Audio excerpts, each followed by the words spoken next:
اللہ رب العزت کلام الرحمن کے حوالے سے جو آپ نے سوال کیا، یہ اللہ کی مقدس کتاب ہے۔ تورات بھی اللہ کی کتاب ہے، انجیل بھی اللہ کی کتاب ہے، زبور بھی اللہ کی کتاب ہے، اور صحیفے بھی اللہ کی کتاب، اور قرآن مجید بھی اللہ کی کتاب۔ لیکن قرآن مجید والفرقان حمید کی یہ خصوصیت ہے اور قرآن مجید کا یہ اعزاز ہے کہ کلام الرحمن کو نازل اللہ رب العالمین نے فرمایا، اللہ کریم نے فرمایا اِنَّا نَحْنُ نَزَّلْنَا الذِّكْرَ وَإِنَّا لَهُ لَحَافِظُونَ، بے شک قرآن کو ہم نے نازل کیا اور اس کی حفاظت کا ذمہ بھی ہم نے لیا ہے۔ سبحان اللہ۔ تو یعنی یہ تمام کتابوں میں سے کلام الرحمن کو یہ اعزاز اور یہ خصوصیت حاصل ہے کہ اللہ تعالیٰ نے جس طرح باقی کتابوں کو نازل فرمایا اسی طرح قرآن کو بھی نازل فرمایا، لیکن اس قرآن کی حفاظت کا ذمہ اللہ رب العالمین نے لیا۔ اور جب یہ قرآن ہمارے پیارے نبی صلی اللہ علیہ وسلم پر نازل ہوا تو اس وقت عرب کے اندر، عرب کے لوگ جنہیں اپنی فصاحت و بلاغت پر بڑا ناز اور بڑا فخر تھا، بلکہ بڑا انہیں غرور تھا، تو انہوں نے اللہ کے اس کلام کو ماننے سے انکار کر دیا کہ نہیں، اس جیسا کلام تو ہم بھی پیش کر سکتے ہیں، اس میں تو جو ہے نعوذ باللہ من ذالک، وہ کہنے لگے کہ پہلے لوگوں کے قصے اور کہانیاں ہیں۔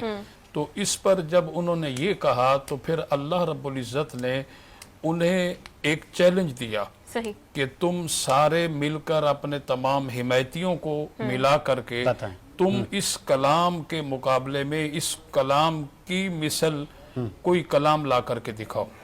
تو وہ سارے کے سارے عاجز آگے اس بات سے، وہ اس قرآن کی مثل کوئی کلام پیش نہ کر سکے۔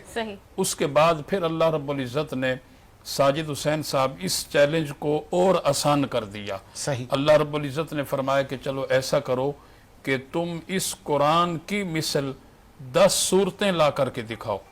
وہ پھر بھی وہاں خاموشی طاری رہی اور اس قرآن کی مثل 10 صورتیں بھی وہ نہیں لا سکے۔ اللہ کریم نے پھر اس چیلنج کو مزید آسان فرما دیا اور فرمایا کہ اگر تم اس قرآن کے مقابلے میں 10 صورتیں بھی نہیں لا سکتے تو پھر فرمایا کہ وَإِن كُنتُمْ فِي رَيْبٍ مِّمَّا نَزَّلْنَا عَلَىٰ عَبْدِنَا فَأْتُوا بِسُورَةٍ مِّن مِّثْلِهِ وَادْعُوا شُهَدَاءَكُم مِّن دُونِ اللَّهِ إِن كُنتُمْ صَادِقِينَ۔ فرمایا کہ جو ہم نے نازل کیا اپنے خاص بندے پر، اگرچہ تم جو ہے سچے ہو اپنے دعوے کے اندر، تو پھر اس قرآن کے مقابلے میں کوئی چھوٹی سی صورت ہی لا کر کے دکھا دو۔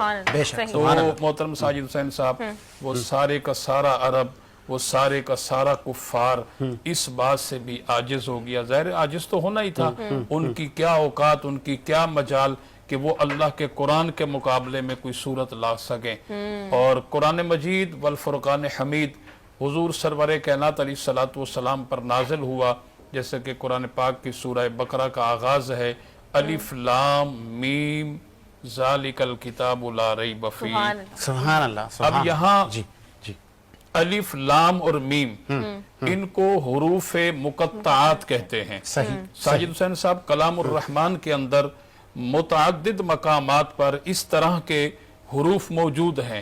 آپ کسی بھی مکتبہ فکر کا ترجمۃ القرآن اٹھا کر کے دیکھیں تو ان حروف مقطعات کا ترجمہ آپ کو کہیں بھی نہیں ملے گا۔